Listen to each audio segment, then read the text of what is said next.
শান্তা ফারজানা, হ্যাঁ, তার স্বামী স্ত্রী দুইজনে মিলে এরা এসে জুলাই বিক্রি করে। এরা এরা মনে হয় না এই দেশের নাগরিক, মনে হয় না, এরা দ্বৈত নাগরিক। এদের পাসপোর্ট অবশ্যই আছে। কালকে না কবে জানি এরা গ্রেপ্তার হয়েছে, কালকে রাত্রে, হ্যাঁ কালকে রাত্রে গ্রেপ্তার হয়েছে।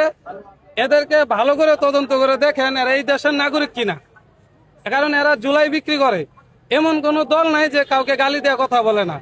যে গণতান্ত্রিক অধিকার যদি হয়, একজন দেশের সরকারকে উনি গালি দেওয়া কথা বলতে পারে না, কারণ এটা গণতান্ত্রিক অধিকার। আপনি কথা বলতেই পারেন। আপনার কোনো একটা যদি থাকে, মানে দরকার একটা জিনিস, সেটা আপনি প্রতিবেদন পাঠান, ওপেনে আপনি গালাগালি করতে পারেন না। জুলাইদেরকে নিয়ে গালাগালি করতে পারেন না। স্তম্ভ এখানে জুতা নিক্ষেপ করা হয়েছে, ওনারা জুতা দিয়ে বাইরেছে, এটা ঠিক না। কারণ এই ছাত্র জনতা কিন্তু এদের দল হইতো না। সবাই যদি এদেরকে ভাগ করে নিয়ে যেত সবার দলে, তাহলে এনসিপি নামে দলটা হইতো না।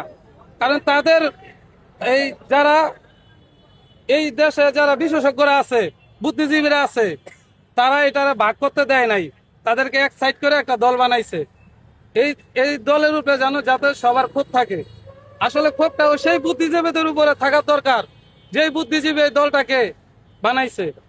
কারণ এই দলটা এমনি এমনি হয় নাই, দলটা হয়েছে যারা দেশ বিরোধিতা, যারা ইন্ডিয়া থেকে এসে এই দেশকে অস্থিতিশীল বানাইছে, তাদের কারণে এই দলটা হয়েছে।